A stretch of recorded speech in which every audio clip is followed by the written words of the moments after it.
Madame Schiappa, sur la confirmation de l'engagement qu'on espère voir aboutir du président de la République sur l'ouverture de la PMA et de tout ce que nous appelons de nos voeux pour avoir une vraie égalité en 2019. Public sur l'ouverture de la PMA et de tout ce que nous appelons de nos voeux pour avoir une vraie égalité en 2019. Je crois que c'est aussi important d'entendre les propos de Monsieur Bloch, qui est un compagnon de longue date, évidemment, de toutes ces questions. Alors, il le fait avec ses mots, il le fait avec son histoire. Voilà, je pense que le message qu'il nous donne, c'est de continuer, d'aller de l'avant. Ce que fait la PGL tous les jours, avec ses adhérents, ses adhérentes et nos enfants. Et moi, je le dis également depuis toujours que nos enfants seront nos porte-voix, et pas pour nous mais pour eux, et pour ceux de nos enfants qui commenceront à se faire entendre, vous verrez, nous verrons que nous avons raison. Alors merci donc à mes intervenantes ici présentes de nous avoir rejoints. Donc sur ma droite, je vous présente Catherine Clavin, qui est membre de la commission juridique, avocate de longue date. Voilà. Et Catherine connaît bien les sujets qui nous intéressent, à la fois pour y réfléchir avec la commission juridique, mais également en tant que praticienne. Et Catherine est plutôt du Sud. Voilà. Je laisserai Catherine se présenter plus en détail. Sur ma gauche, j'ai donc Madame Rive. Je suis très content de vous accueillir, Madame. Non seulement parce que vous êtes à la tête d'une institution très importante, puisque vous êtes président de la Fédération des sécos, entre autres, et aussi parce que votre voix compte, même si on n'est pas d'accord avec, mais c'est important de vous entendre, et c'est l'enjeu de ces débats, de ne pas être dans la confrontation blanc-noir uniquement stérile, où chacun aurait raison de son côté et personne ensemble serait capable de trouver des solutions communes. Donc la PGL a à cœur de faire entendre les voix qui comptent et d'entendre surtout comment on peut dépasser ces oppositions. Et puis, à mon extrême gauche, Marie Bozzi, qui est membre de la PGL, membre du bureau, elle est même trésorière, qui viendra donner un témoignage, son témoignage. Avant de commencer, avant de passer la parole, je voudrais juste vous rappeler que donc la PGL a fait réaliser fin 2017 un sondage, non seulement auprès de ses adhérents, mais également au-delà de ses adhérents. Nous avons envoyé de mémoire 5000 questionnaires. Nous avons un taux de réponse de 1450, c'est ça, Maggie? Oui, 1450. Ce questionnaire a été beaucoup travaillé et fait et suivi et dépouillé par Maggie, ici présente, membre du bureau de la PGL. Donc merci s'il y a des personnes dans la salle qui ont répondu à ce questionnaire, merci d'avoir fait. C'était très important de le faire parce que on l'a fait au moment où on se préparait en fait à l'idée de la préparation des débats, et on voulait absolument avoir avec nous des informations terrain, des informations des personnes concernées pour faire entendre ce que chacune et chacun avait à dire directement, et ne pas se voir voler la parole par d'autres. Alors, quelques chiffres, donc, 1450 réponses. Je mets mes lunettes parce que j'ai passé l'âge, désolé. Donc, 60% de réponses de nos adhérents, par nos adhérents, 40% hors APGL. Nous avons 67% des réponses qui ont été faites par des femmes et 60% des réponses par des personnes mariées. Ce qui en ressort brièvement, 93% oui à la PMA pour toutes. 93%. Bon. Ne me posez pas la question des 7%. Voilà. 73% oui à la prise en charge par la sécurité sociale. On a entendu Madame Schiappa nous dire ce matin le bien fondé et le bon sens qui appelle qu'il ne peut pas y avoir discrimination par la prise en charge. Sur la gratuité du don, 56% pour maintenir la gratuité du don. Et quand même 35% pour dire on pourrait réfléchir à autre chose. On pourrait réfléchir à valoriser le don et les gens qui contribuent à ces dons. Les valoriser peut-être autrement que sous forme de rémunération, mais la gratuité du don, 56% des réponses pour le maintenir, mais 35% qui s'interrogent. Et je crois que ça serait quelque chose qu'il ne faut pas perdre de vue.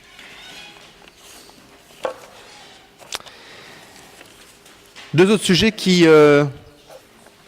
ont justement suscité les interpellations précédentes. 70% de réponses pour dire sur l'accès aux origines qu'il faut laisser le choix au donneur au moment de son don, soit de rester anonyme, soit de ne plus être anonyme, soit d'être semi-anonyme. Donc la question de l'accès aux origines, elle n'est pas du tout tranchée, dans un sens définitif sur une position qu'on pourrait juger bloquée. Elle est questionnante. Surtout si vous prenez en compte le profil des répondantes. Nous ne mentons pas à nos enfants. Et nous ne pouvons pas mentir et nous ne voulons pas mentir. Qu'on ne vienne pas nous faire porter à nous, c'est un collectif dont j'abuse, des éventuels travers d'autres. Il ne faut pas se tromper. Enfin, 95%, alors ça pourrait être un score à la nord-coréenne, mais c'est, voilà, 95% pour dire, en termes de filiation, de déclaration, d'établissement du lien de filiation, on veut la même chose que les hétérosexuels. On ne veut pas un régime différent. On ne veut pas un régime dérogatoire au droit commun. C'est un chiffre brut. Hein. On ne veut pas qu'on nous donne un statut à part. Même si ce statut à part, on va l'imposer aux hétéros. Hop, un tour de pirouette. Donc je crois que c'est très important aujourd'hui qu'on revienne sur ces questions, parce que ça va être l'enjeu des débats. Et effectivement, M. Bloch a raison de dire, même s'il n'a pas la solution, que nos opposants, les opposants à ces réformes, ne vont pas manquer de dire que ceux et celles qui souhaitent l'ouverture de la PMA pour toutes ne sont pas d'accord sur des choses essentielles. C'est à nous d'être intelligents et forts pour ne pas donner on dira, du grain à moudre à nos opposants sur ce sujet-là, en étant capables, justement, d'élaborer des solutions pour l'intérêt de l'enfant, oui, mais aussi des parents. Bien. Je crois que j'ai récupéré tout le monde, là, à peu près. Je vais demander à Marie Bozzi, si elle veut bien répondre. Marie, es-tu une femme en colère ?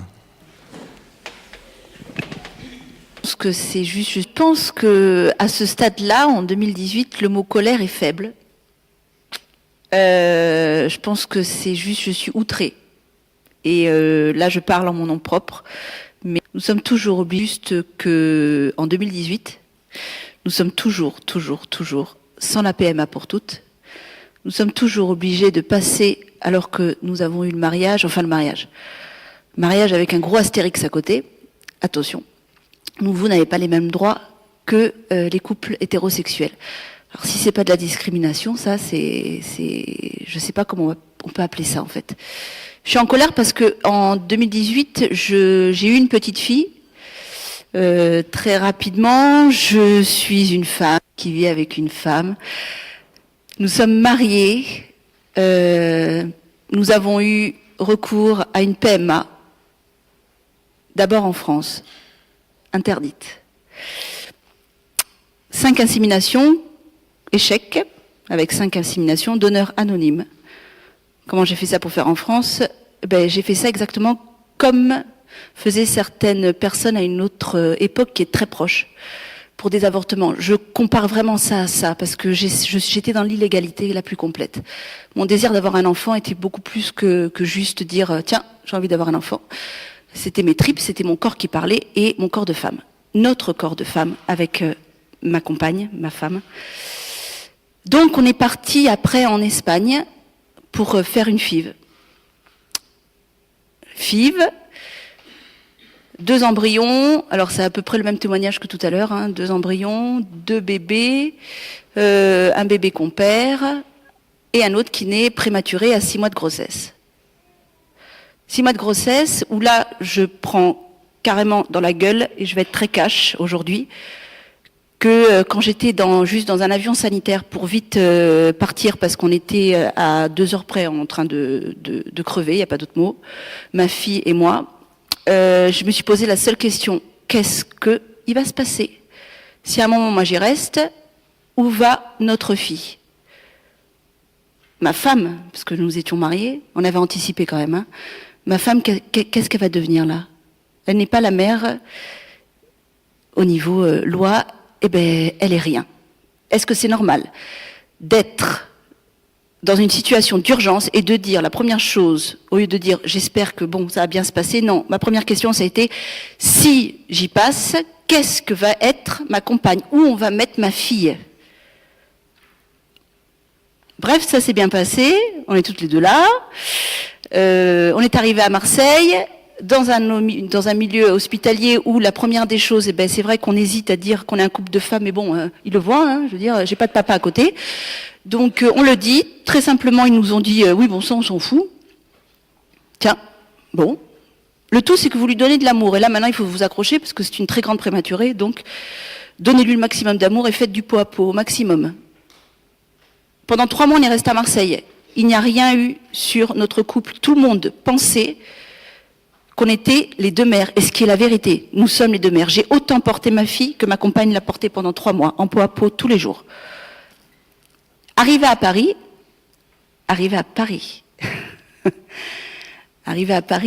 je vais à l'hôpital Trousseau, et là, la première question qu'on me pose, ma fille a une bronchiolite, assistance respiratoire, la première chose qu'on me pose en question, c'est mais qui est cette personne? J'ai dit c'est l'autre maman. Elle a adopté. Je dis bien sûr, pourquoi? Parce qu'on a eu la chance à Marseille, je pense que peut-être je suis la seule, que celle qui a déclaré notre fille à la mairie n'a pas compris pourquoi, en 2017, ma fille est née, pourquoi l'autre maman n'allait pas être sur le livret de famille. Eh ben, elle est allée contre la mairie, contre l'État, et elle nous a mis elle nous a mis sur le même livret. Ça nous a sauvés d'une chose. C'est qu'arrivé, là, je vois qu'ils sont mais complètement, là mais merci Marseille, je peux pas dire autre chose, hein. Voilà, complètement dans l'illégalité. Mon livret, je le dis là haut et fort, mais c'est pas une prouesse, c'est juste que c'est putain quoi, on doit en arriver là quoi. Et heureusement que j'avais ce livret. Pourquoi? Parce que je devais à un moment partir, parce que je travaillais aussi.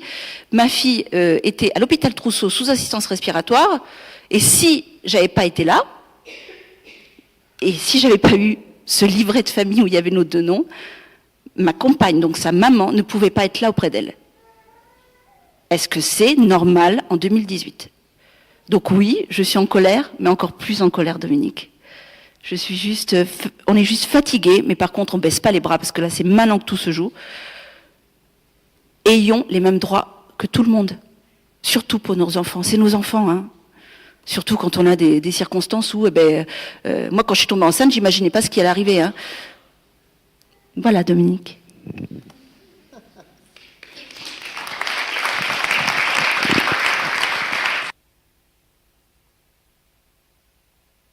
On peut remercier Marie de la sobriété des propos qu'elle tient. Elle est très en avance sur son temps de parole. Je ne désespère pas de la faire réintervenir. En tout cas, beaucoup de respect pour ton témoignage. Madame Rive, je pense que c'est un moment important. Je pense que c'est un moment important de vous avoir avec nous là. Je sais que vous avez préparé beaucoup de choses. Je sais que vous avez préparé des slides et un PowerPoint. Non, pas des slides.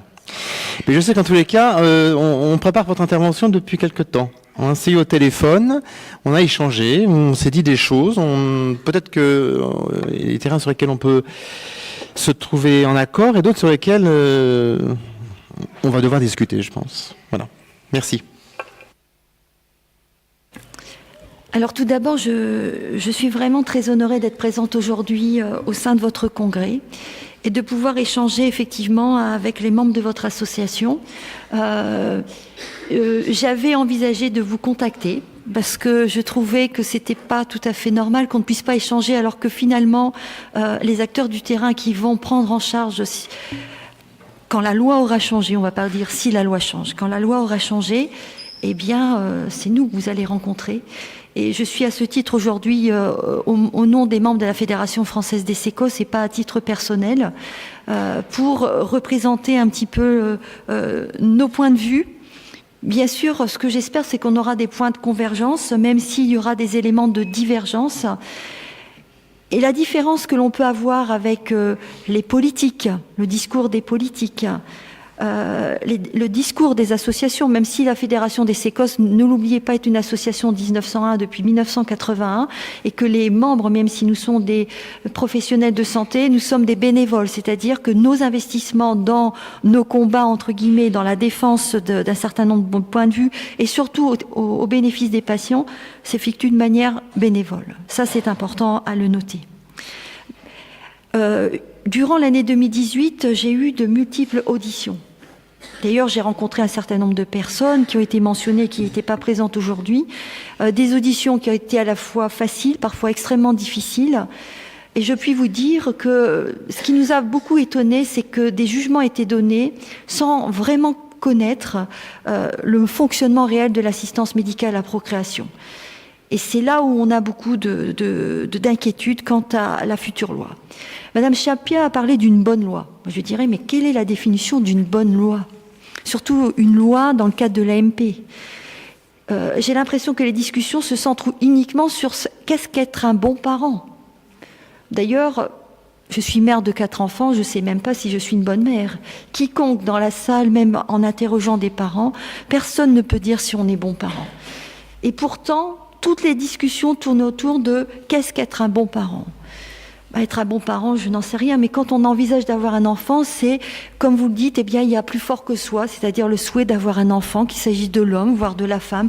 Alors, c'est vrai que la femme l'exprime plus, l'homme beaucoup moins, mais c'est vrai que lorsqu'on n'arrive pas à concevoir l'enfant qu'on avait envie de concevoir, qu'on soit couple hétérosexuel, couple de femmes ou femme seule, même un homme seul, je dirais, je pense que c'est compliqué. Et ça crée une réelle souffrance. Je n'oublie pas de dire que je suis médecin. Donc j'ai prêté serment, le serment d'Hippocrate. Et ce serment dit qu'on ne doit pas faire de discrimination dans la prise en charge des patients, quelles que soient ces conditions. Vous avez vu que j'ai manifesté très fortement quant à l'inscription à l'état civil. Oui, je suis contre, et nous sommes contre au sein de la Fédération des sécos, parce que nous sommes contre, en tant que professionnels de santé, de toute discrimination. Et là, pour potentiellement essayer de calmer une partie de notre population qui n'exprime pas le même point de vue quant au recours à l'AMP, ce n'est pas non plus dans vos conditions à vous, même pour les couples infertiles de manière générale. On va essayer de mettre en place quelque chose pour répondre à la mauvaise question. De dire qu'il y a des jeunes adultes conçus par don qui souffrent parce que effectivement, ils souhaitent connaître potentiellement l'identité du donneur et le donneur qui a été à l'origine de la conception. On le sait, j'en rencontre au quotidien. Moi, je suis gênée de la prise de point de vue d'un certain nombre de personnes qui n'ont pas l'activité de la pratique clinique. Et il ne faut pas l'oublier. Et je rencontre aussi des jeunes adultes qui ne souffrent pas et qui sont contre ceux qui souhaitent absolument dire que l'accès aux origines et à l'identité du donneur est l'essentiel pour se construire dans une existence. Heureusement que notre existence ne se base pas uniquement d'où l'on vient. Surtout dans notre société où on veut une société qui soit complètement démocratique avec les principes de liberté, égalité, fraternité, je dirais mais heureusement. Donc c'est en ce sens où je suis contre. Et quand on met en balance les enfants qui sont nés sous X, qui ont été abandonnés sur le même niveau que les enfants qui sont conçus dans le cadre de l'AMP, en plus, souvent on parle de PMA en mettant derrière uniquement, en pensant PMA, on pense au don. Il n'y a pas que le don dans l'assistance médicale à la procréation. Il y a toutes les autres modalités de procréation potentielles avec l'AMP. Et c'est pas que le don, fort heureusement. Sachez aussi que les couples infertiles, lorsqu'ils ont recours au don, c'est après avoir renoncé avec leur conception, avec leurs propres gamètes, et que contrairement à ce que l'on pense, ils n'y vont pas avec le sourire. C'est-à-dire qu'il y a un certain nombre de couples qui pourraient en bénéficier, qui n'y vont pas parce qu'ils renoncent aussi à avoir des enfants. Donc c'est vous parlez de colère, c'est ça qui nous met, j'aime pas la colère, mais qui nous fait, ça me fait sortir de mes gonds parce que justement tout est mélangé. Et malheureusement, je suis désolée qu'au bout d'un an d'échanges, de rapports, etc., on arrive toujours au même point de butée. C'est François Orsémé qui parle de ces points de butée, des points de butée qui sont tout autres que le fait de vouloir un enfant. Voilà. Alors, j'avais pas prévu de faire mon topo de cette manière-là, mais c'est bien que je sois intervenue après le premier atelier, parce que j'ai commencé mon activité dans le cadre de l'AMP en septembre 1994. La première loi, c'était juillet 1994. Donc, j'ai connu la mise en place de cette loi, les révisions successives, et finalement, faire une loi, c'est une chose, et ça, j'insiste d'emblée, et on n'arrête pas de le dire. La bonne loi, c'est celle qui va anticiper la mise en œuvre pratique. Parce que si on sort une loi en modifiant et en permettant le recours à l'AMP aux couples de femmes et aux femmes seules, si on s'arrête là, je puis vous dire que à la promulgation de la loi, il vous faudra bien nombre d'années avant de pouvoir accéder à cette AMP en France. Ça nécessite finalement, dans le cadre des débats préalables au vote de cette loi, d'avoir des réflexions sur la mise en œuvre pratique. Parce que si on n'a pas ces réflexions-là préalablement, on a bien vu, par exemple, pour un exemple caractéristique, la possibilité pour un homme et une femme n'ayant pas procréé de pouvoir être donneur de spermatozoïdes, juillet 2011. Les décrets d'application, 2015-2016. Donc vous voyez où on peut en être. Donc c'est en ce sens que je mets en garde, mais ce n'est pas entre guillemets un secret, je l'ai dit dans toutes les auditions, je n'arrête pas de le dire, c'est que la réflexion éthique ne doit pas être dissociée de la mise en œuvre pratique. Et puis là, dans les discussions qu'on a eues tout à l'heure, je trouve qu'il y a une régression. Il y a une régression parce que dans le premier texte de loi, le recours aux dons, même pour les couples infertiles, était considéré comme quelque chose de pas tout à fait bien. Et la loi disait, et ça a été retiré ensuite, et ça c'était bien, c'est le recours aux dons, c'est comme ultime indication lorsque la procréation médicalement assistée à l'intérieur du couple ne pouvait aboutir. Et les recommandations qu'on nous faisait, c'est de dire au couple de dire oui, vous pouvez envisager de faire le don, mais quand même, c'est pas forcément le choix idéal. Ça a été retiré dans les textes ultérieurs, mais vous voyez que le côté négatif revient à nouveau. Et quand on remet en question toute la prise en charge déjà des couples infertiles avec cette idée d'obliger, de le dire à un officier d'état civil. Moi, j'imagine bien d'aller voir l'officier d'état civil dans sa petite commune. L'officier d'état civil, j'ai vérifié comment ils étaient recrutés. C'est une personne X ou Y de la commune. Peut-être qu'on la connaît, alors qu'on n'a pas envie de dire à tout le monde qu'on a conçu pardon, parce que même si on est au clair avec cette démarche, on le clame pas sur la voie publique.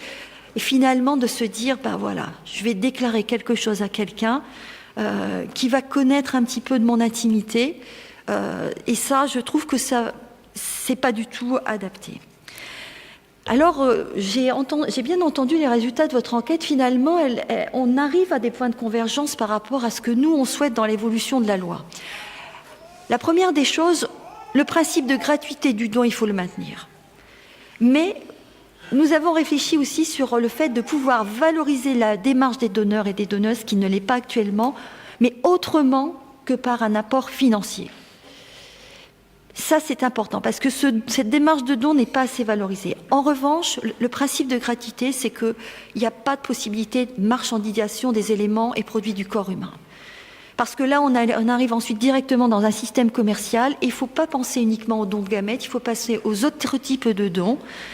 Parce que pourquoi on ne paierait pas quelqu'un qui donne son sang? Pourquoi on ne paierait pas quelqu'un qui donne un rein, une partie de son foie, ou quoi que ce soit, ou même des éléments qui interviendraient sur un prélèvement sur une personne en état de mort cérébrale? Pourquoi la famille ne voudrait pas revendiquer qu'on va lui donner autant pour le cœur, autant pour le rein, etc.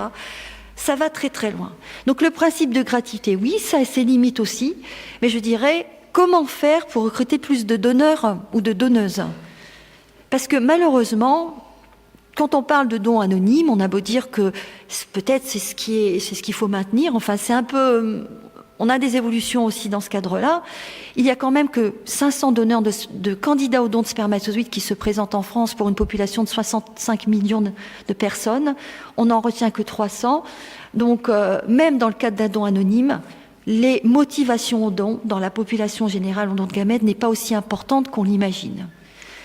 Si on avait un don non anonyme, et on le sait, il nous resterait à peine 10% des candidats actuels qui se présenteraient. Alors on nous dit on aura un autre profil de donneur. J'attends de voir. J'ai beaucoup de doutes là-dessus. Donc si on fait la conjonction de ouverture de l'anonymat, ouverture de l'AMP aux couples de femmes et aux femmes seules, tous ces changements éventuels, il est certain qu'on n'y arrivera pas à répondre aux demandes. Ça, c'est évident. Alors, on ne va pas faire de chantage en disant il ne faut pas faire ça ou ça, mais il faut préparer tout ça pour ne pas laisser de faux espoirs dans le cadre des demandes de tous. Et nous sommes très attentifs aussi que ces changements, ces élargissements d'indications recours aux dons, ne soient pas non plus en défaveur des couples infertiles. Parce qu'à l'heure actuelle, on peut dire qu'on répond dans des délais satisfaisants pour les couples infertiles en demande de dons de spermatozoïdes. Je ne parle pas de dons d'ovocytes. Qui fait que le couple infertile, lorsqu'il a recours aux dons, c'est pas au moment où il a le projet d'enfant. D'abord, il va essayer spontanément, puis après, il va entamer ses démarches de diagnostic, puis il va peut-être essayer au sein du couple, et parfois, ils arrivent aux dons 5, 6 ans, 7 ans après avoir commencé leur projet d'enfant. Si on fait tous ces changements et que ce couple n'a plus un délai d'attente de 1 an en moyenne, qui est au niveau national, mais de 2 ans, 3 ans, 4 ans, je pense que ça serait un échec, en fait, dans ces changements de la loi. Donc, sur ce principe-là, il faut accompagner, il faut anticiper les modifications. Le principe d'anonymat, nous avons proposé des évolutions. C'est la possibilité de transmission de données non identifiantes et de créer, ce qui n'existe pas à l'heure actuelle, un registre national des donneurs géré par une structure indépendante que les structures mettant en œuvre le don. Parce qu'avant tout, quand les patients viennent nous voir, on n'est pas des agents administratifs de l'État, on est avant tout des médecins. Donc on a une charge de prise en charge des patients qui est nécessaire. Et puis, de la même façon, finalement, la loi de bioéthique qui va être votée aujourd'hui va intéresser des personnes dans 20 ou 30 ans. Et dans nos structures, au bout de 20 ou 30 ans, il n'y a plus les personnes qui ont mis en œuvre le don à ce moment-là. Et tous les questionnements qui vont apparaître, il faut qu'elles puissent être gérés de manière indépendante. Et je dis aussi qu'on est tous à avoir un point de vue à un moment donné et avoir des évolutions de son point de vue. Et la structure indépendante, elle permettrait aussi aux donneurs qui auraient donné de manière anonyme, eh bien, au cours du temps, peut-être s'ils changent d'avis, de pouvoir contacter cette structure de manière volontaire, mais pas de manière contrainte. Alors, quand on dit au départ, il faut laisser aux donneurs le choix de donner de manière anonyme ou non anonyme, le point, c'est que là, je me mets aussi sur le point de vue de l'enfant et non pas des parents. Si l'enfant est informé et à l'âge adulte, il va avoir des informations et que le donneur qui a été attribué est un donneur anonyme, il n'aura pas d'informations sur l'identité du donneur. Et puis, qui va faire le choix dans nos structures d'attribuer un donneur anonyme ou non anonyme en fonction du couple, c'est-à-dire ce sont les parents qui vont choisir. Si tout le monde veut un donneur anonyme et que finalement on se retrouve dans une situation où on répond plus de la même façon, parce que sachez que dès qu'il y a des changements dans la loi, des discussions, les candidatures au don diminuent de manière drastique. Et là, vous voyez, on crée à nouveau des différences. Alors, est-ce qu'il y a une bonne solution ? Je dirais peut-être qu'ensuite, c'est avant tout, comme pour tout le reste, une décision politique. Mais les politiques d'aujourd'hui, ce ne seront pas eux qui vont assumer dans 20, 30 ou 40 ans les décisions qui auront été prises. Donc, c'est en ce sens qu'on a peut-être des divergences. 2 minutes. Alors ensuite, quel est le point de vue de la Fédération des sécos sur la prise en charge des couples de femmes ? Je ne vais pas parler des femmes seules. Nous y sommes favorables à 70%. Certains ne sont pas favorables, potentiellement, mais je dirais c'est normal. On ne peut pas être tous d'accord sur le même point de vue, mais en tout cas, on est tous d'accord que quelle que soit la structure, lorsque les femmes vont s'adresser, elles seront prises en charge. En ce qui concerne une hiérarchisation entre les différents types de demandes, couple de femmes, femmes seules, couple infertile, là, on ne s'est pas prononcé, parce que pour nous, créer une hiérarchisation serait considéré comme une discrimination. Mais vous avez vu les points de vue que j'ai défendus avant, attention aussi à ne pas défavoriser ceux qui avaient une prise en charge adaptée. On pourra se baser sur des éléments médicaux, l'âge, etc. Mais l'idée, c'est d'avoir plus de donneurs. En ce qui concerne la filiation, bien sûr, on n'est pas juriste, on n'a pas les compétences de tout le monde, mais on était d'accord que ce soit finalement, de manière générale, la prise en charge dans un parcours médicalisé et des conditions comparables pour les couples de femmes, les femmes seules ou les couples infertiles. Avec ce qui existe déjà, le consentement qui est établi devant le juge ou le notaire, préalable à la prise en charge, et puis ensuite une inscription à l'état civil. Est-ce qu'on avait même pensé, et qu'il y a une proposition qui arrive en Irlande actuellement, c'est peut-être d'enlever le terme père et mère, peut-être de mettre uniquement parents, de façon à ce qu'effectivement, il n'y ait plus de différence à ce niveau-là. Pour la prise en charge financière, là, on n'était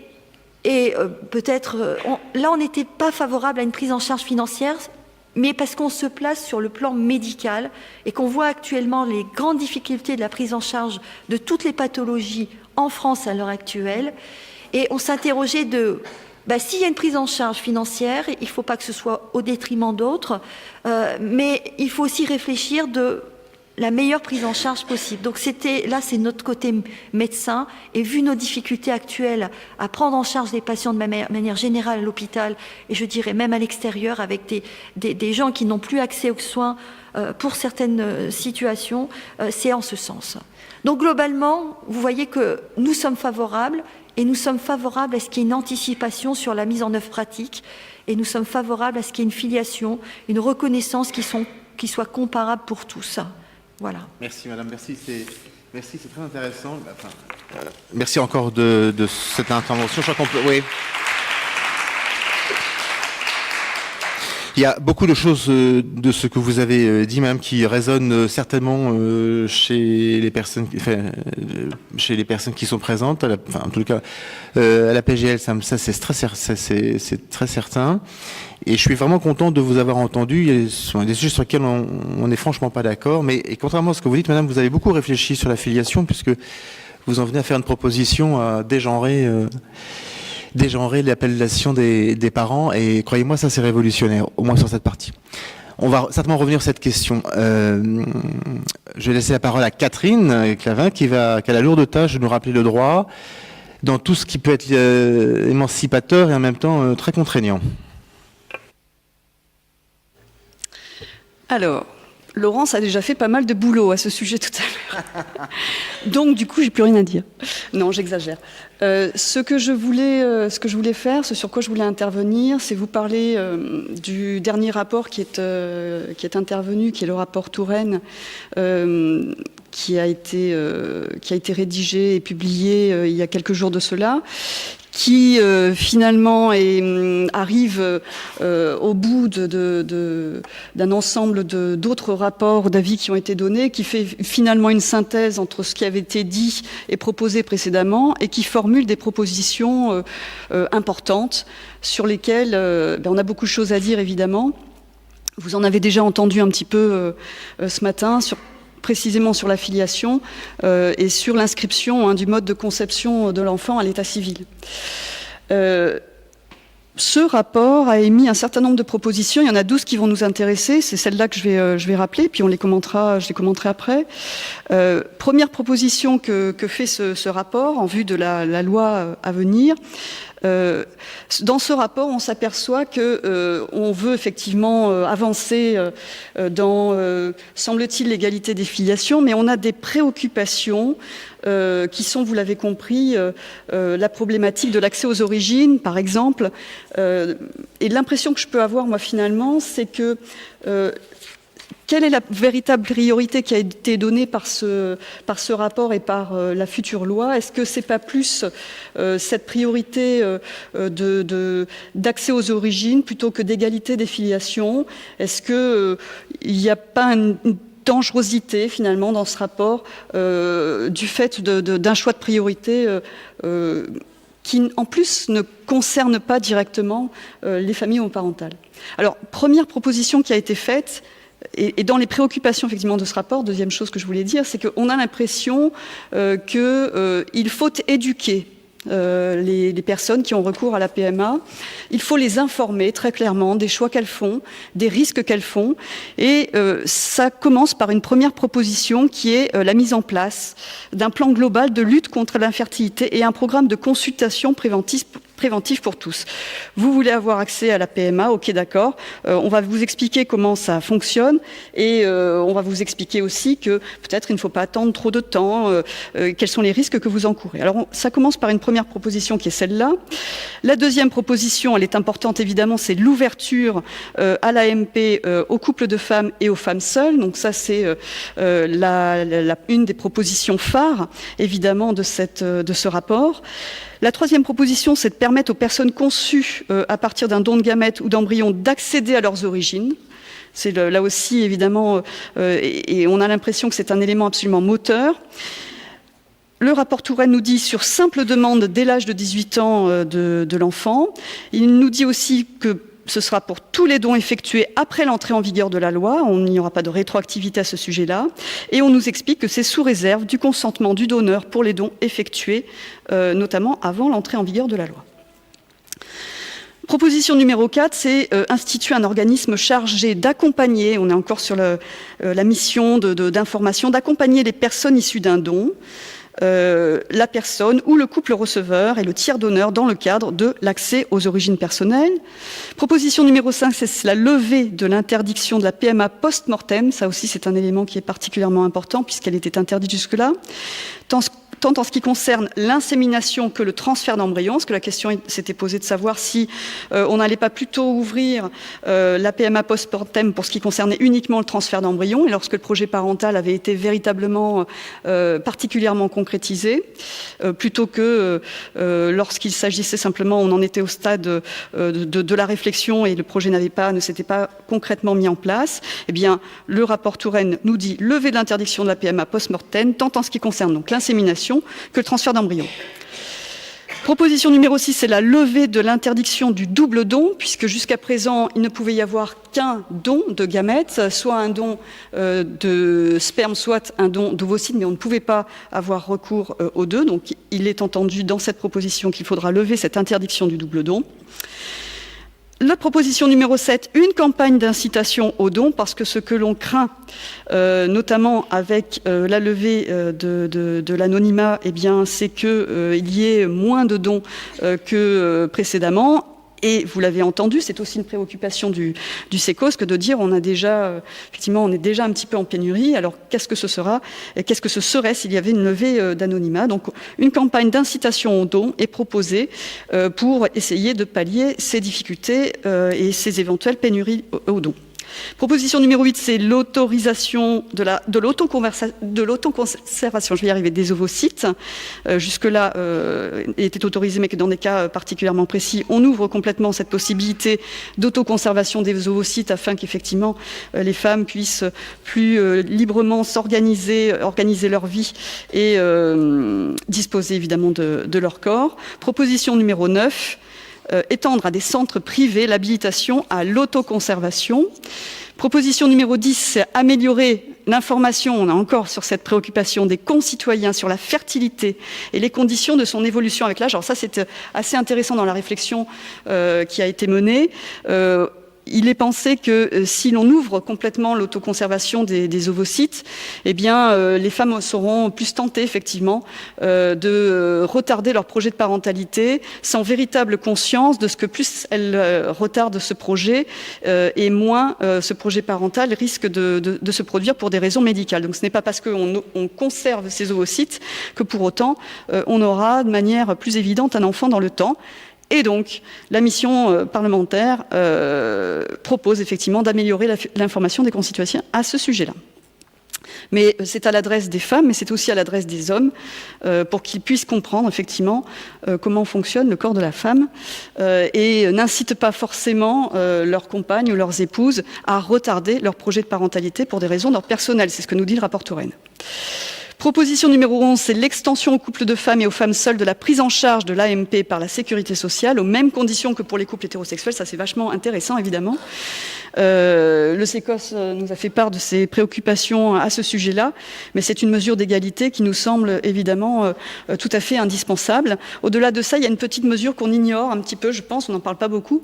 C'est le fait que dans le cadre de la loi actuelle, que ce soit le mari ou la femme ou enfin, peu importe, les parents qui recourent à cette PMA ont des autorisations d'absence qui existent, qui sont prévues, qui leur permettent d'assister et aussi pour le mari d'ailleurs au protocole médical important et aux événements importants de ce protocole. Alors il n'y a pas véritablement dans ce rapport Touraine d'idée de proposer effectivement cela également aux couples de femmes, mais nul doute que dans le cas d'une prise en charge évidemment égalitaire de l'AMP, ces petites dispositions avantageuses seront étendues également aux couples de femmes. En tout cas, c'est l'idée. Et enfin, la proposition numéro 12, sur laquelle effectivement on a beaucoup de choses à dire, et vous en avez entendu beaucoup, c'est l'établissement d'un mode c'est le mode unique d'établissement de la filiation. Donc on met à égalité les familles, qu'elles soient homoparentales ou pas, fondée sur la déclaration anticipée, vous l'avez entendu, la déclaration anticipée commune de filiation qui est faite préalablement et qui permettra l'inscription à l'état civil de l'enfant, mais avec la mention du mode de conception. Ça a été l'option qui a été choisie effectivement par le rapport Touraine. L'idée étant effectivement que alors, c'est là que c'est un petit peu particulier, mais ça concerne... Alors, c'est vraiment quelque chose qui ne concerne pas les familles homoparentales, parce que les familles homoparentales, même à fois les couples de femmes, l'enfant saura forcément qu'il est issu, certainement pas en tout cas de la procréation charnelle des deux femmes. Donc, c'est quelque chose qui semblerait ne pas nous intéresser, mais qui est quand même particulièrement importante et qui nous interroge, vous l'avez entendu, afin, finalement... cet antagonisme permanent entre la biologie et l'intention, où on nous dit on va mettre à égalité ces filiations, oui, mais on cherche à imposer effectivement aux parents le fait qu'il faut que l'enfant sache la manière dont il est venu au monde. Et pour cela, on imagine que de mentionner sur les actes d'état civil son mode de conception permettra à l'enfant d'être particulièrement bien informé. Là-dessus, on a évidemment à dire, et on a dit tout à l'heure, qu'il y a quand même quelque chose qui est extrêmement important et dont on parlait avec Laurence tout à l'heure, c'est que de toute façon, comment un couple hétérosexuel établit la filiation à l'égard de son enfant? Eh bien, dans le Code civil, l'on nous dit que c'est par l'effet de la loi, c'est-à-dire la présomption de paternité lorsque le couple est marié, par la déclaration par la mention de la mère dans l'acte de naissance de l'enfant, par la reconnaissance, vous l'avez entendu également, ou par la possession d'état. Alors je mets un petit peu de côté la possession d'état qui est particulière. Dans le cadre de la procréation médicalement assistée actuellement, il y a certes une déclaration anticipée qui est faite, mais le couple hétérosexuel va déclarer la filiation conformément au mode d'établissement actuel. C'est-à-dire que celui... 2 minutes ? Mais j'ai rien à dire, je vais m'arrêter tout de suite.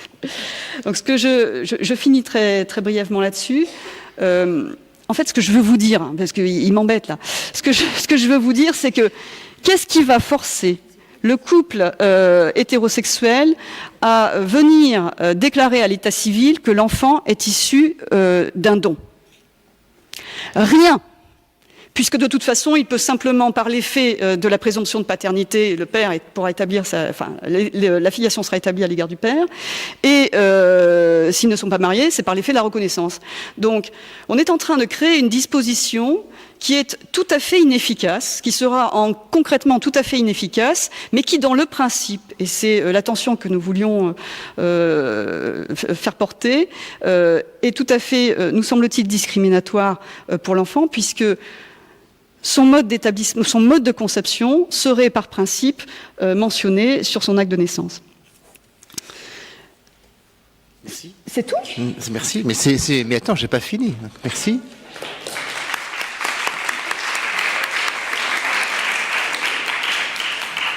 Alors, voilà. Merci Catherine de cet exposé engagé. Voilà. Je voudrais... moi j'ai 3 questions à poser à chacune d'entre vous, avant de laisser la parole éventuellement à la salle qui aura des gens qui auraient des questions à poser. On pourrait passer la journée à vous écouter et à vous interpeller. Alors, je voudrais revenir sur Marie, parce que Marie elle était un peu rapide tout à l'heure, et lui demander comment son entourage, au-delà de sa femme, comment son entourage est intervenu dans toute cette belle histoire, et qu'est-ce qui a compté, qu'est-ce qui a changé? Alors, bon, j'ai la chance d'avoir des tantes, qui ont fait pas mal le boulot avant. C'est-à-dire qui sont homosexuels, qui ont un enfant.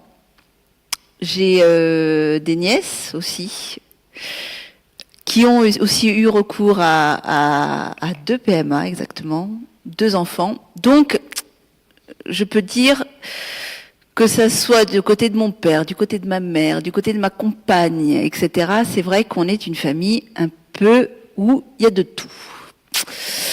Donc c'est vrai qu'au niveau de la famille, ça a été juste... Alors, ça n'a pas été simple. Une chose, c'est quand j'ai dit, voilà, je voudrais un enfant. Et la question, donneur, anonyme, semi-anonyme. La première fois, en fait, ça a été quand je suis rentrée à la PGL, où j'étais partie d'abord sur une coparentalité. Voilà. Donc voilà mon début aussi dans cette association qui en fait m'a ouvert les yeux sur autre chose, parce que j'étais pas du tout, même si mes tantes avaient déjà fait des PMA, mes nièces, etc. Mais c'est vrai qu'on n'est jamais bien servi que par soi-même. Donc la PGL m'a un peu ouvert, voilà, d'autres façons aussi de faire des enfants, de les échanges, savoir donneur, pas donneur anonyme. Donc ça a été un peu compliqué au début. Et puis on a opté pour un donneur anonyme. Où là, la famille, il y en avait qui étaient pour, qui étaient contre.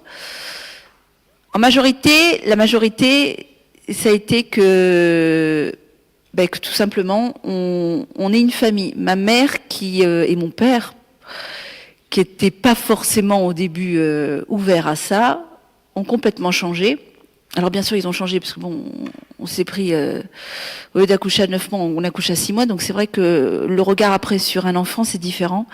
Mais pour l'instant, il y a même ma mère et mon père qui sont maintenant de nos jours en train de manifester, limite pour dire oui, il faut la PMA à tous. Donc ça, il y a 10 ans, j'aurais dit non, c'est pas possible. C'est pas possible. Ma famille l'a bien pris. Maintenant, c'est un chemin où on sait qu'en famille, il y a des couples qui ont fait une PMA, plusieurs PMA. Donc c'est vrai que les enfants auront aussi des échanges. Maintenant, tous sont de donneurs non connus. Donc maintenant, après, comment ça va se passer? Même moi, j'ai des points d'interrogation, mais je pense comme tous, on ne sait pas. Comme vous l'avez justement dit, on ne sait pas si on est des bons parents. Voilà, on ne peut pas le savoir. Maintenant, ma famille, c'est vrai, a été là pour moi, et je les remercie, parce que c'est pas facile quand on entend et qu'on voit dans l'association ce qui se passe.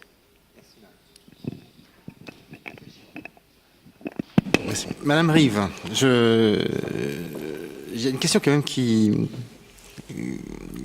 j'avais envie de partager avec vous. Oui, parce que à l'association Marie-Claude Picardal, elle a reçu des représentants danoises qui sont très connus pour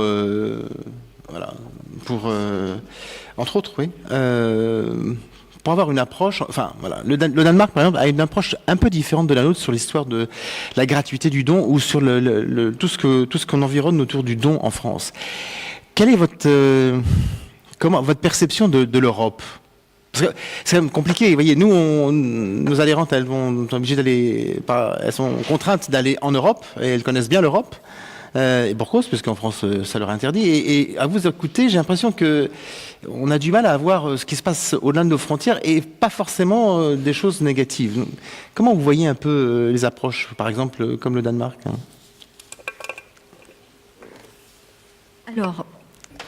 Alors, pour le Danemark, je peux me permettre d'avoir un point de vue, une expérience, puisque j'ai passé 3 jours dans le cadre d'un groupe de travail au sein de la banque Krios. Et durant ces 3 journées, ça nous a permis d'échanger sur les modalités de fonctionnement, de poser des questions.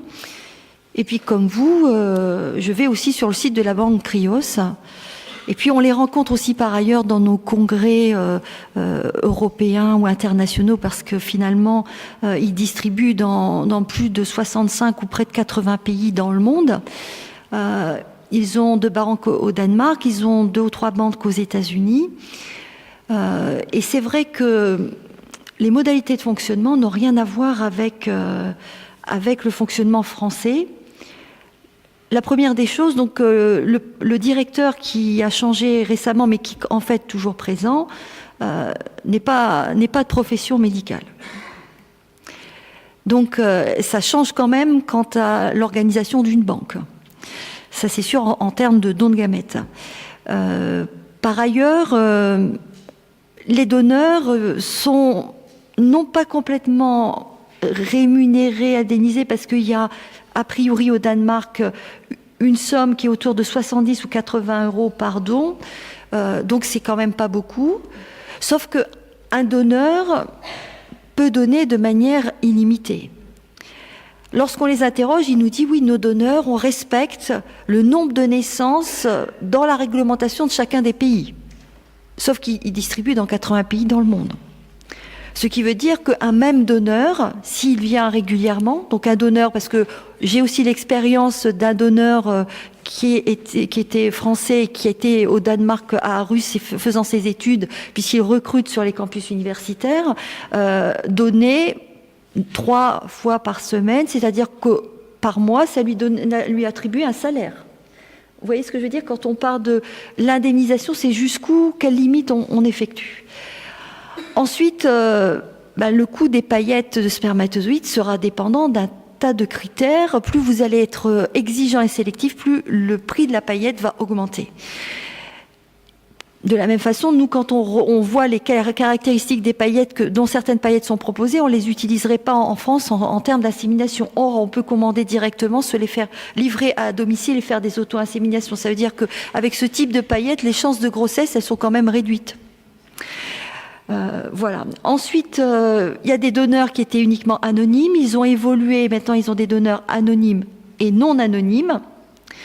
En ce qui concerne les donneurs anonymes, le coût de la paillette est bien plus cher qu'éventuellement le donneur non anonyme. Je crois qu'il y a vraiment une différence de tarif très importante qui est de l'ordre de 3 à 4 fois plus cher. Et puis, il y a les donneurs exclusifs où c'est 20 000 euros si vous voulez un donneur exclusif. Vous voyez que voilà une des différences.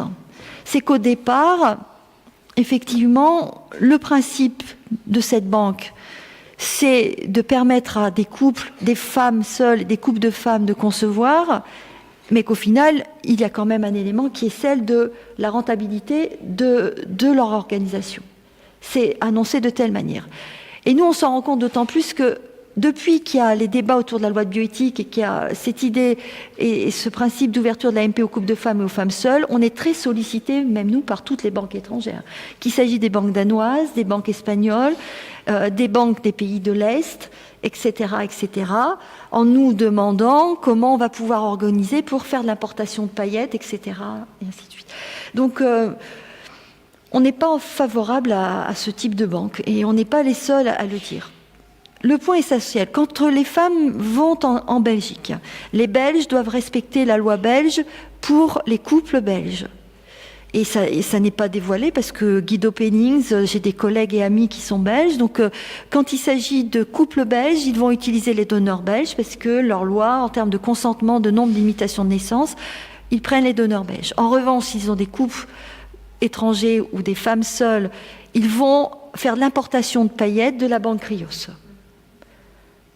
Donc les conditions sont différentes.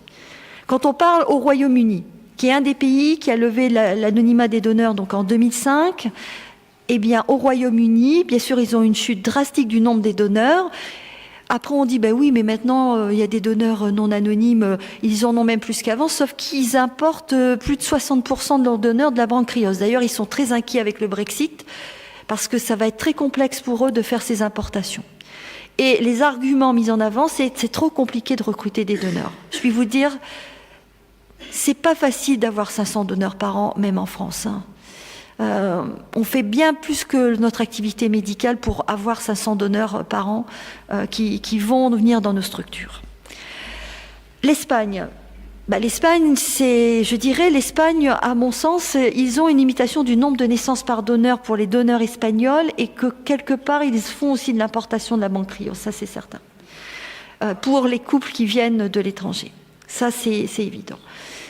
Alors, il y a de plus en plus de banques qui se constituent en Espagne, dans les pays de l'Est, parce que finalement, maintenant, les couples, il y a un marché. Hein, vous pouvez je ne vais pas vous apprendre, mais j'y vais aussi sur ces sites. Hein, et il y a certains sites, comme dans les pays de l'Est, où vous avez la promotion de printemps pour les ovocytes, pour les spermates. Vous voyez, ça ne correspond pas du tout à notre fonctionnement. Donc, nous, avant tout, on est médecins. Dans la plupart des pays en dehors de la France, la gestion du don, elle est faite, surtout les recrutements, pas forcément par complètement des équipes médicales. Donc, ça ne correspond pas à ce que nous, l'on souhaite. Parce que quand... au Danemark, il y a un recrutement, parce que quand même, ils ont plus de 1000 donneurs disponibles, et les chiffres, c'était 1000 donneurs par an pour une population de 5 millions de Danois. Vous voyez le ratio, 500 en France pour 65 millions, 1000 par an pour 5 millions. Ils savent aussi qu'ils ont eu de temps en temps des difficultés, c'est en multipliant le nombre de naissances par donneur, c'est que s'il y a un risque de transmission d'une maladie génétique, eh bien vous multipliez les risques d'avoir des enfants qui vont naître avec cette pathologie, et ils ont eu 2 ou 3 cas de ce type. Et comme il y a quand même pas mal de Danois qui donnent également, on sait qu'il y a une plus grande prévalence de certaines pathologies dans cette population parce qu'effectivement, il y a une reproduction qui est très limitée et pas plus... avec ce risque-là. Voilà. Donc voilà mon point de vue sur les banques étrangères. Un fonctionnement différent, un commerce qui est assumé. C'est encore plus vrai aux États-Unis. D'ailleurs, je préférerais même les banques américaines parce que là, c'est clairement annoncé. Alors que d'autres vont dire on fait ça pour le bien des gens, on fait ça au mieux, etc. Et ce n'est pas le réel objectif de leur fonctionnement. Je ne suis pas sûr que les conditions de recueillement des dons en France puissent être comparées à ce qui se passe à l'étranger et ce qui pourrait expliquer en partie la faiblesse des dons. C'est un sujet sur lequel on pourra revenir, madame, si vous voulez bien. Catherine, tu nous as exposé la situation en France. Donc, si j'ai bien compris, le rapport Touraine, il n'est pas si mauvais que ça. S'il avait évité de faire un copier-coller malencontreux pour la proposition numéro 12. Mais que se passe-t-il en Belgique, par exemple? Moi, j'ai quand même eu l'impression que la proposition qui est faite pour... l'établissement de la filiation exclusive façon PMA allait être une spécialité française comme les camemberts, c'est vrai?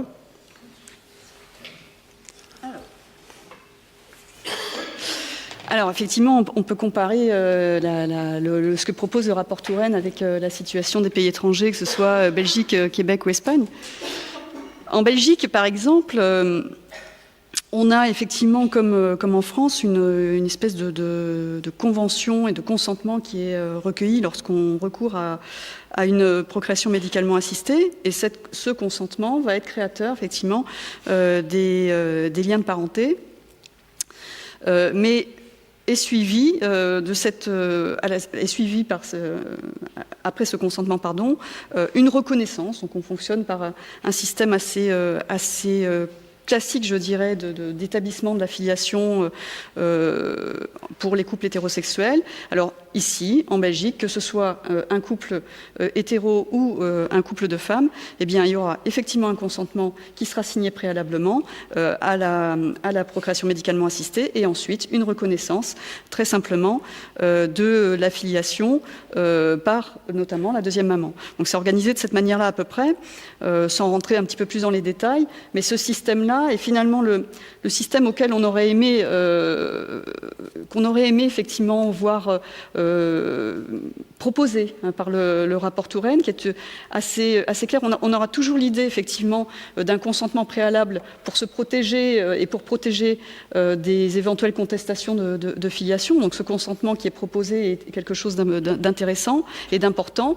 Mais ensuite, la deuxième phase, c'est l'établissement de la filiation par lui-même doit s'effectuer selon les modes classiques d'établissement, c'est-à-dire par la reconnaissance ou par la présomption de comaternité en l'occurrence. Alors, en Belgique, il n'y a pas de présomption, mais par contre, il y a le système de la reconnaissance. Et ça, c'est particulièrement intéressant. Et ça fonctionne depuis 2014, si je ne dis pas de bêtises, Laurence Brunet. Au Québec, là aussi, c'est toujours la même chose, que le projet parental est un projet central. C'est celui qui va déterminer la filiation. Et un petit peu comme pour la Belgique, le deuxième parent va déclarer sa filiation à l'état civil. Et si le couple est marié, ce peut être l'un ou l'autre des parents qui déclarent la filiation, soit celui, peu importe finalement, lequel va déclarer la filiation, si c'est la sienne ou si c'est celle de l'autre. Donc le système est un petit peu fait de cette manière-là. Donc on a un système en fin de compte de reconnaissance à chaque fois de la filiation par les parents. Et ce sont des systèmes qui sont intéressants.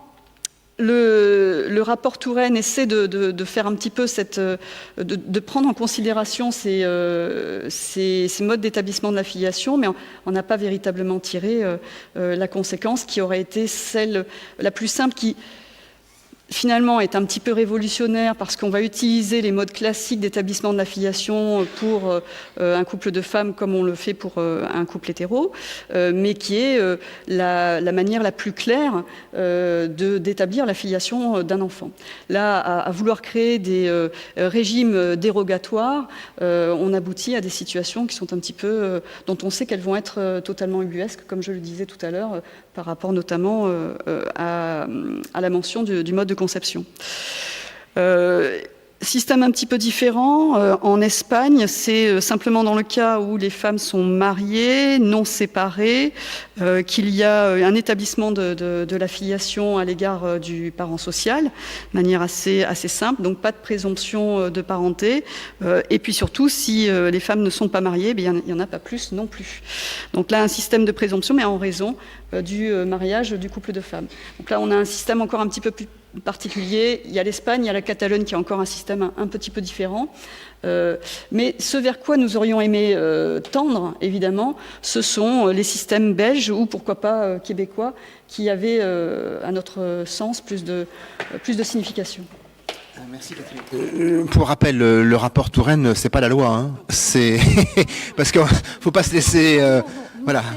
Voilà, le rapport Touraine, c'est pas l'alpha l'oméga, c'est un des éléments du débat, certes qui va peser, mais d'abord, d'autres voix que celle de la PGL se contestent, ce rapport au moins sur cette partie. On n'est pas les seuls, et vous aurez l'occasion de l'entendre également au cours d'aujourd'hui et de demain, et on compte bien ne pas en rester là. Donc, juste pour rappel, le rapport Touraine n'est pas la loi, et rien n'est définitif. Je voudrais laisser la parole à la salle. La salle est en l'occurrence Cléa Richard pour commencer. Après Laurence.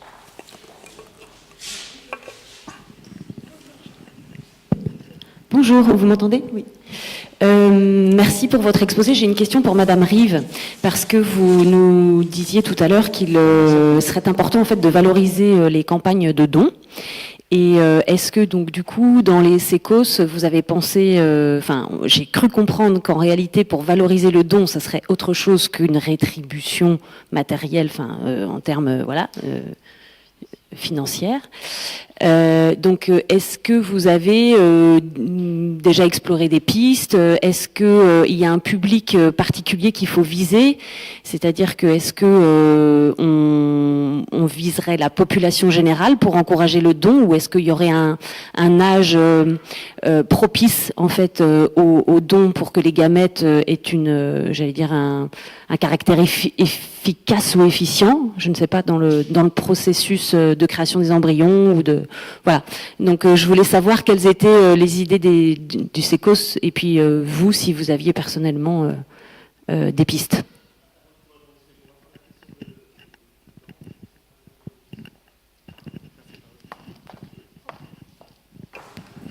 Bon, moi j'avais la même que Clélia, mais j'en ai aussi une autre. Donc je trouve que cette question de comment on va valoriser les dons de manière générale, qu'est-ce que c'est aujourd'hui que voilà, comment on peut valoriser en dehors de l'argent, ça me paraît quelque chose de très important parce que quelque part il y a la question de la gestation pour autrui qui va arriver derrière et il faut qu'on réfléchisse tous ensemble à ça. Mais j'avais plutôt un témoignage la semaine dernière, on était pour certains d'entre nous ici aux États généraux de droit de la famille et une de nos collègues belges nous racontait, donc Joanne Sesson nous racontait comment ça s'était passé sans problème la question de l'établissement des modes de filiation en Belgique et je voulais juste apporter une petite précision, Catherine. Il y a bien une présomption de comaternité. Hein. Donc, quand le couple est marié, justement, c'est ça qui aurait pu faire débat. C'est-à-dire quand le couple est marié, il y a automatiquement la mère et justement la co-mère. C'est un mot qu'on n'a pas tellement aimé. Donc, ils disent une coparenté. Et effectivement, si le couple n'est pas marié, il y a une reconnaissance. Avec le problème en Belgique que la reconnaissance, quand le couple n'est pas marié, est toujours soumise à l'approbation de la mère biologique. C'est une des faiblesses du droit belge. Mais voilà, elle racontait que ça s'est fait dans la précipitation, cette loi en 2014. Puis ils ont toujours des problèmes de gouvernement qui sont absents ou je sais pas trop quoi. Et finalement, ça marche très bien. C'est vraiment, donc on est à 4 ans de cette loi. Elle nous a montré qu'il n'y avait eu aucun problème, aucun contentieux, que ça avait été digéré par le corps social de manière très simple. Ils ont même pas pris la précaution de faire un titre particulier dans leur code civil, qui est très très proche du nôtre, hein, de notre code civil de 1804. Ensuite, la Belgique, le destin du code civil belge, le destin du code civil français ont quand même pas mal divergé. Mais ils ont carrément inscrit ça dans des alinéas sous ce qui concerne la filiation charnelle dans des couples hétérosexuels. Ça n'a pas posé le moindre problème et on n'a pas déraillé. Alors évidemment, ils n'ont pas eu le même débat en 2013. Ils n'ont jamais eu de gens qui défilent dans la rue pour s'opposer à la famille homoparentale.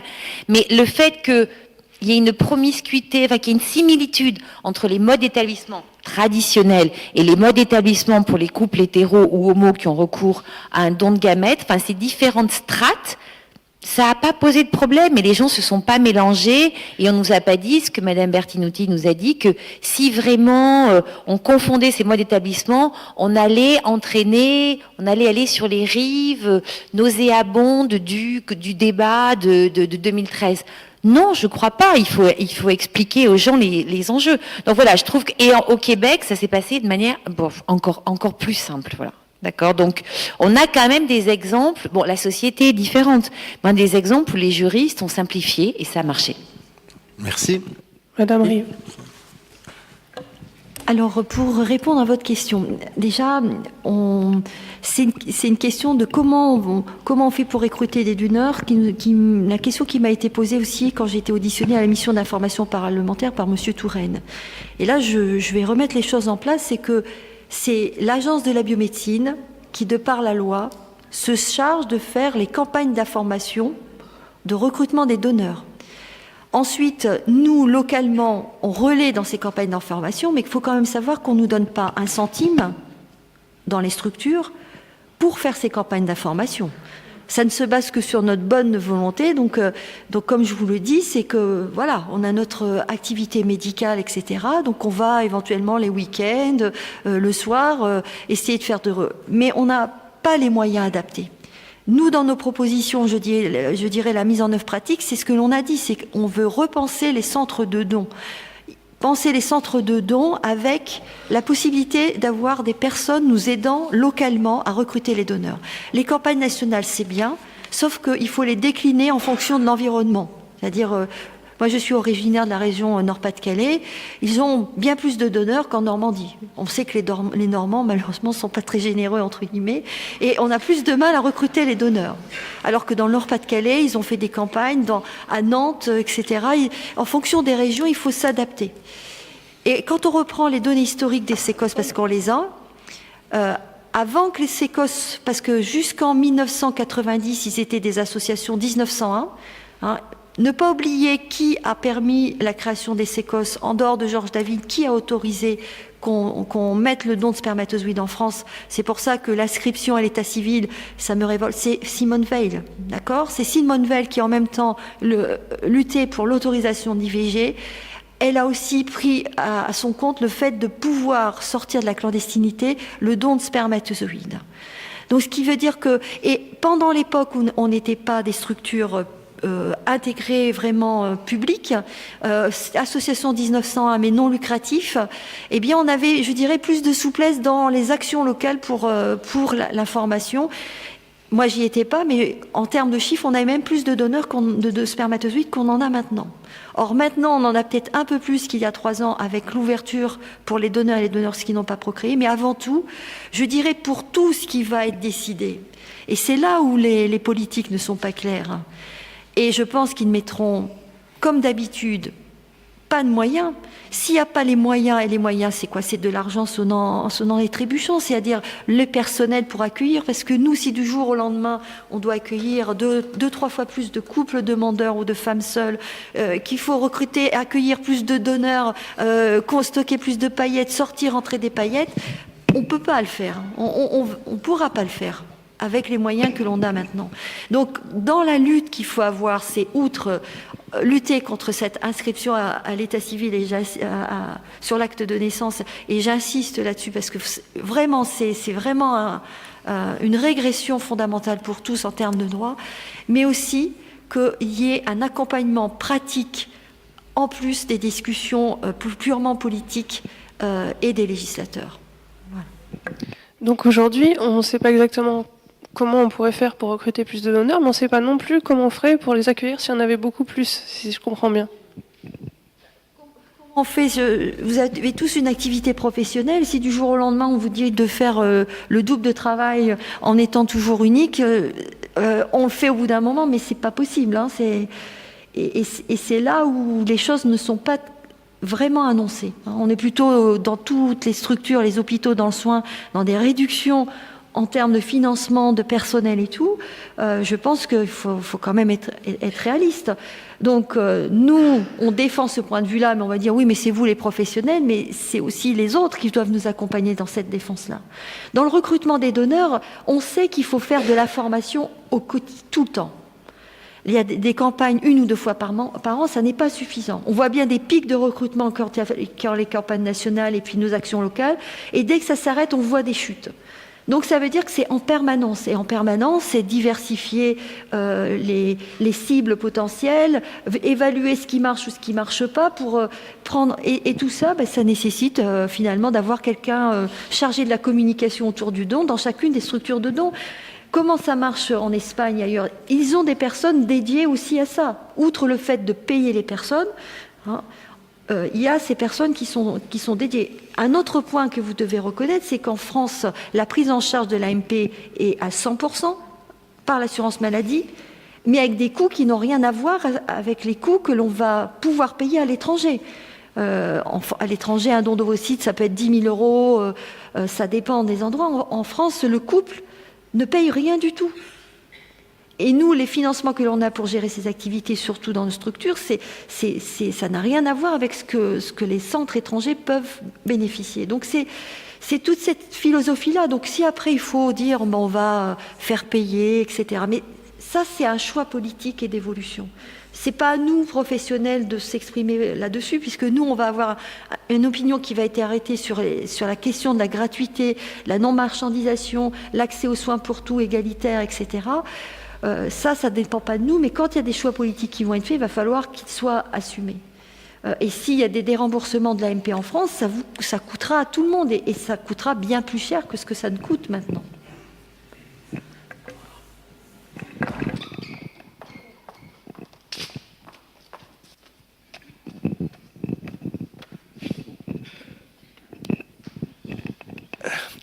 Deux questions sur le remboursement, puisque vous parlez du remboursement de ces actes d'AMP en France, et j'ai bien compris dans votre allocution préambule, vous n'étiez pas forcément favorable à avoir une prise en charge financière égale pour les couples infertiles et les couples de femmes ou les femmes seules. Donc, j'aimerais que juste vous précisiez votre position là-dessus, et notamment dans le cadre de la lutte contre les discriminations, puisque vous avez mentionné à plusieurs reprises que vous êtes contre toute forme de discrimination. Est-ce que vous ne pensez pas que ne pas prendre en charge financièrement à titre égal les couples de femmes, les femmes seules et les femmes ou les couples infertiles serait justement une discrimination notable? Ça, c'est sur le premier point. Et ensuite, sur le don et le fait d'avoir accès à un donneur connu ou non ou anonyme. Alors on parle beaucoup et là je me fais juste un peu l'avocat du diable, je sais pas forcément ma pensée propre, mais on parle beaucoup dans l'intérêt de l'enfant, connaître ses origines, etc. Mais qu'en est-il aussi le fondement de tout ça, qui est le projet parental? Quand est-ce qu'on prend en considération le projet parental de ce couple de femmes, par exemple, qui prend la décision d'avoir accès à un donneur anonyme ou d'avoir accès à un donneur connu? C'est un choix que ces couples de femmes font, et comment est-ce qu'on fait pour respecter aussi ce choix? Alors, il y a plusieurs éléments dans ce que vous avez indiqué. La question de la prise en charge financière. Ce que je vous ai dit tout à l'heure, en fait, c'est que pour la prise en charge financière, le positionnement, il est, je dirais, 60% environ sont pas favorables à une prise en charge financière, même plus pour les femmes seules potentiellement. Mais dans l'idée de notre façon d'appréhender, et je parle pas en mon nom forcément, je parle au nom par rapport au travail, on a fait toute une étude là-dessus au sein des membres, je pense que l'expression, elle s'est faite face aux difficultés de la prise en charge des soins que l'on a, même si on a l'impression qu'en France, on a accès aux soins facilement, c'est plus la réalité. Et si on dit que l'assurance maladie doit dérembourser un certain nombre de soins, si on continue à dérembourser, pourquoi on en rajouterait d'autres? Ça veut dire que si on en ajoute d'autres, ça veut dire qu'il faut reprendre en considération un certain nombre de soins qui ne sont pas pris en charge. Voilà, c'est plutôt, on a un raisonnement plutôt médico-économique de santé, plus que la question de la discrimination. Voilà. Et par contre, sur l'anonymat, le choix, ça en France, à l'heure actuelle, on peut pas choisir. À l'heure actuelle, le choix, il n'y a pas de choix, c'est-à-dire que c'est un donneur anonyme. Ensuite, que chacun ait envie d'avoir le choix de recours à un donneur anonyme ou anonyme, ça, c'est une liberté individuelle. On n'est pas sur le même plan. Ensuite, si la loi permet d'avoir les deux types de donneurs, là encore, imaginons qu'il y ait ces deux types de donneurs et que majoritairement, on souhaite avoir des donneurs qui ne soient pas anonymes et qu'on n'ait pas le recrutement adapté pour répondre à la demande.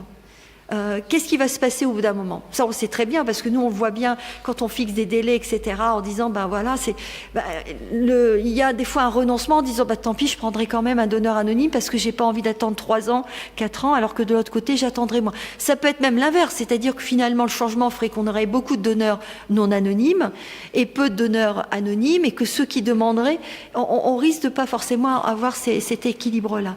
Ensuite, on peut imaginer même aller plus loin, parce qu'après, on peut nous demander, on voudrait tel type de donneur, etc. Je pense que l'idée, c'est que si on autorise en France, il ne faut pas que ce soit un système à la carte. D'accord ? C'est une prise en charge parcours médicalisé qui serait la même pour tout le monde. Parce que dans ce cas-là, on change de métier. Et dans ce cas-là, effectivement, c'est une des questions qu'on se pose, nous, c'est-à-dire, et qu'on nous a posées. Comment vous allez choisir le donneur par rapport à un couple de femmes ou une femme seule? Quelles caractéristiques du donneur? Alors, on met beaucoup de choses derrière le choix du donneur. Je vous assure que je dis toujours au couple, vous savez, monsieur a les cheveux bruns, il est la peau mate, il a les yeux marrons. On peut avoir 100 personnes avec les mêmes caractéristiques, rien qu'avec ça, et personne ne se ressemble. Et justement, on est de moins en moins à essayer d'associer des caractéristiques physiques. Donc attention à la dérive, où après on va dire je veux ça, et puis ça. Je pense que là, on n'y arrivera pas, et ça ne sera pas possible en France, ça c'est sûr. Une dernière question, parce qu'on est déjà un peu en dehors des clous au niveau de l'agenda, mais... Bonjour, Jérôme Courduriès, je suis anthropologue. Merci beaucoup, c'était passionnant. Je voudrais réagir sur 3 points très rapidement. Le premier, c'est au sujet de l'anonymat. Vous soulevez des questions importantes, Madame Rive, comme quelques autres dans la salle. Mais à mon avis, ce qui m'étonne, c'est que ça puisse être l'argument de savoir si on ne va pas perdre trop de donneurs à l'avenir, puisse suffire à lui seul. Non, c'est pas le seul élément. J'ai un document de 20 pages où on a réfléchi autour de l'anonymat.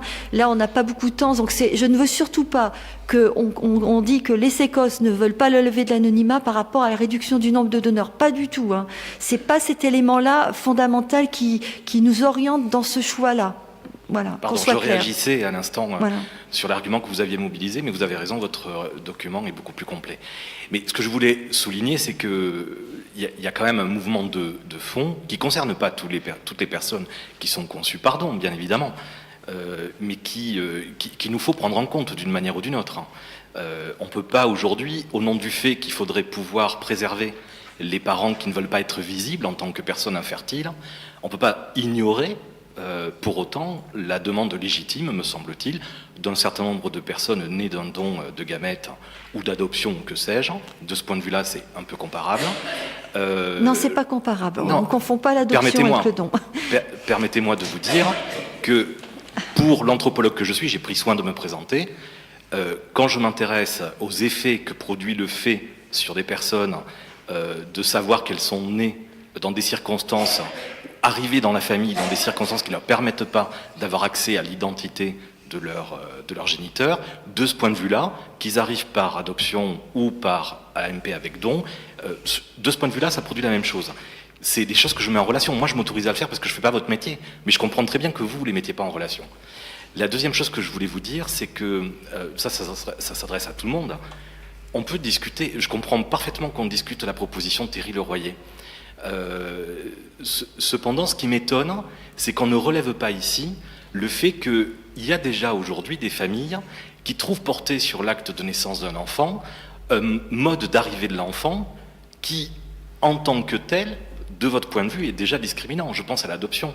C'est-à-dire, lorsque un jugement d'adoption est procédé pour un couple hétérosexuel, pour un couple homosexuel ou pour une adoption intraconjugale, il y a c'est mentionné sur la marge de l'état civil et c'est visible sur l'acte de naissance intégral, me semble-t-il.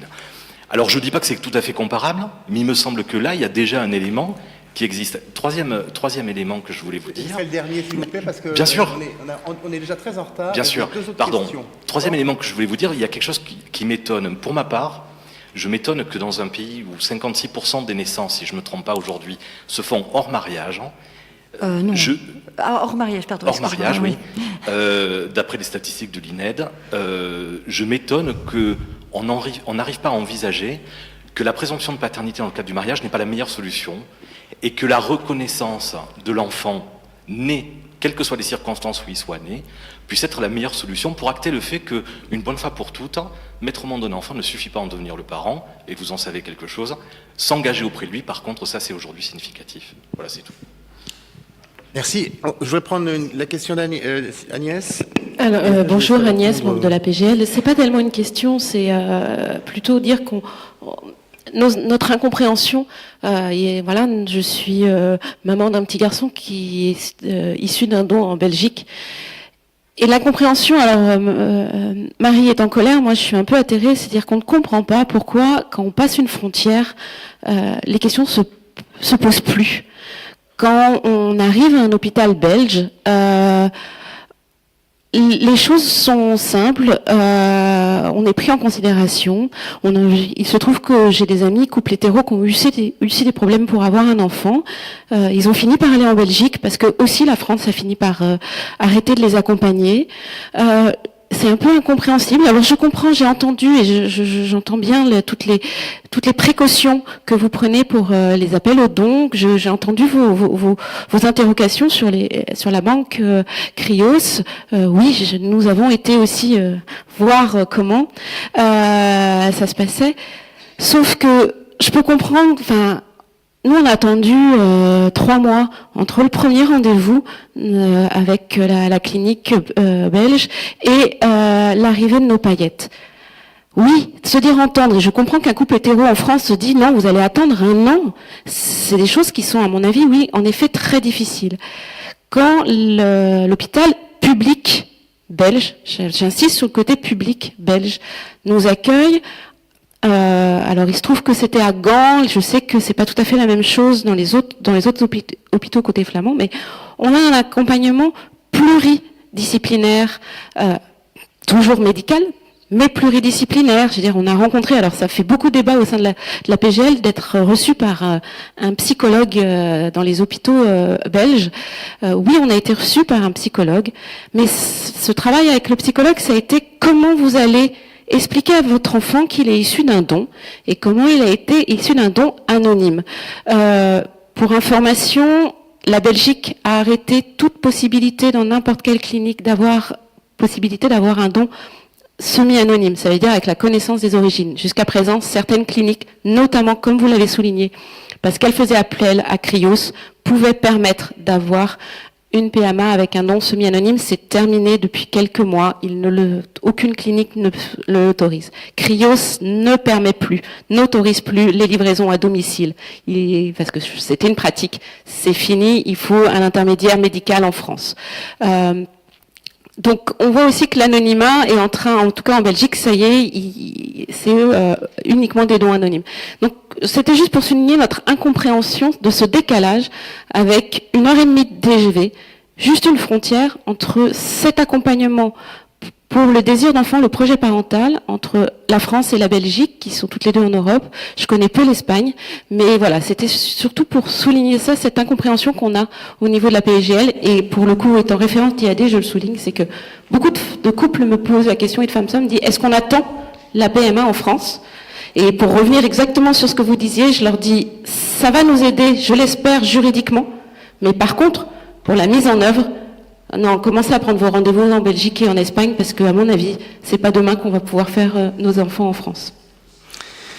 Merci Agnès. Je propose, Madame Rive, si vous voulez bien répondre, et puis Catherine, sur le questionnement sur, à mon avis, le parallèle peut-être trompeur entre le certificat de naissance dans le cadre d'une adoption et puis ce qu'on nous propose, ce qui nous est proposé dans le rapport Touraine. Je vais d'abord répondre à Madame. Déjà, le passage de frontière, c'est le changement de loi. C'est-à-dire que nous, on ne peut pas vous prendre en charge parce que la loi est comme ça et que si on vous prend en charge, on est hors la loi et que de principe, ça, il faut savoir, c'est que nous respectons la loi. D'accord ? Donc ça, c'est le premier point. Ensuite, mais la même prise en charge existe en France. C'est-à-dire, dans nos structures, il y a des psychologues. C'est-à-dire que les couples, et même quand je vous dis le parcours médicalisé, c'est la rencontre avec l'équipe biologiste, clinicien et le psychologue qui fait partie prenante de nos structures. Donc il y aura cet accompagnement exactement comme les couples infertiles, et c'est le même type qu'en Belgique. Ensuite, le délai d'attente, ça dépend du nombre de donneurs. Et là, je dirais... il faut aussi nous aider. Il faut savoir quand même que parmi les donneurs que l'on recrute, et ça je ne l'ai pas dit tout à l'heure, il y a près de 70% des donneurs qui viennent parce que les couples infertiles arrivent à motiver des personnes pour donner. Les démarches spontanées, elles ne sont pas aussi importantes qu'on l'imagine. Donc, dans les demandes des couples, par contre, ce donneur n'est pas attribué à ce couple. Un couple A à donneur A, un couple B à donneur B, il y a des croisements et on respecte les conditions d'anonymat. Là encore, la participation des personnes qui sont en demande, on les sollicite. Mais c'est les moyens, simplement. C'est les moyens qui nécessitent. Et après, je dirais aussi, Finalement aussi, donner ses gamètes, c'est pas aussi simple qu'on l'imagine. C'est pas donner son sang, d'accord ? Et en réalité, tout le monde n'a pas envie d'être donneur ou donneuse. Donc, bien sûr qu'il y a des demandes, mais ensuite, il faut respecter aussi ceux et celles qui n'ont pas envie de donner. Et c'est là aussi la difficulté. C'est pas aussi simple de donner ses gamètes qu'on l'imagine. Parce que certaines personnes, dont Irène Théry, au travers de la levée de l'anonymat, mettaient en avant la nécessité de responsabiliser les donneurs. Je pense que ceux qu'on accueille et qui vont jusqu'au bout de la démarche, parce qu'on a quand même près de 30% qui interrompent leur démarche, parce que dès lors qu'ils ont commencé, ils prennent conscience de leur démarche, sont responsables. Donc c'est pour ça que c'est bien plus compliqué qu'on l'imagine. Si tu veux bien, et ça sera la dernière prise de parole. Non, merci. Alors, on en a parlé tout à l'heure dans l'atelier précédent, effectivement, sur la question de savoir si c'était la même chose et si on devait considérer que c'était la même chose de voir un mode de conception affiché sur un acte d'état civil et si c'était la même chose que de voir mentionner un jugement d'adoption. Pour nous, il est assez évident que mentionner un mode de conception est tout à fait attentatoire au respect de la vie privée de l'enfant.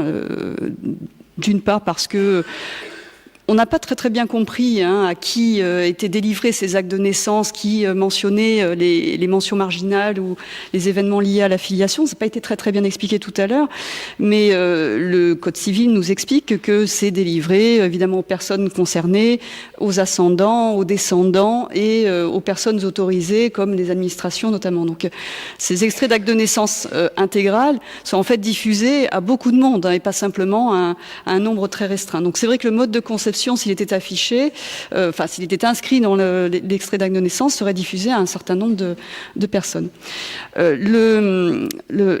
L'adoption, c'est une procédure judiciaire, c'est un événement qui est lié à la filiation, qui est effectivement marqué dans l'acte de naissance, encore que, et c'est ce que je voulais juste préciser, certaines mairies ne le font pas. Et je prends pour exemple la mairie de l'endroit où je travaille à Marseille, lorsqu'il y a une procédure d'adoption d'enfants du conjoint, et lorsque censément ce jugement d'adoption est transcrit, eh bien la mairie de Marseille refuse de le mentionner sur l'acte de naissance. De sorte qu'on a un nouvel acte de naissance, mais ne mentionnant pas l'adoption. Bon, c'est une position sans doute un petit peu partisane de la mairie de Marseille, mais c'est ainsi fait. En tout cas, on n'est pas dans la même... c'est pas comparable. Une adoption, c'est une procédure judiciaire qui effectivement est mentionnée après en marge d'un acte de naissance, mais le mode de conception n'a strictement rien à voir. Et à notre sens, effectivement, ça serait tout à fait attentatoire au respect de la vie privée que de le voir mentionné. Et on doit... Pardon ? C'est une procédure, oui, enfin le jugement lui-même, le jugement est public. Donc c'est très différent. Le mode de conception n'a pas du tout la même nature qu'une décision judiciaire qui est ensuite transcrite sur un acte de naissance. Et c'est la raison pour laquelle on ne fait pas ce parallèle entre le mode de conception et l'adoption, par exemple, transcrite. Merci Catherine. Ce sont effectivement des choses précieuses à rappeler, d'autant que, et juste pour rebondir, on nous serine également que, vous inquiétez pas, l'acte de naissance intégral, on va faire une loi magique derrière qui va en supprimer son utilité d'aujourd'hui. Donc on comprend pas très bien pourquoi on inscrit un acte de naissance, pourquoi inscrire sur l'acte de naissance intégral quelque chose qui devrait disparaître du public. Bon, on va m'expliquer. Bon, sur ce, merci beaucoup, merci à Madame.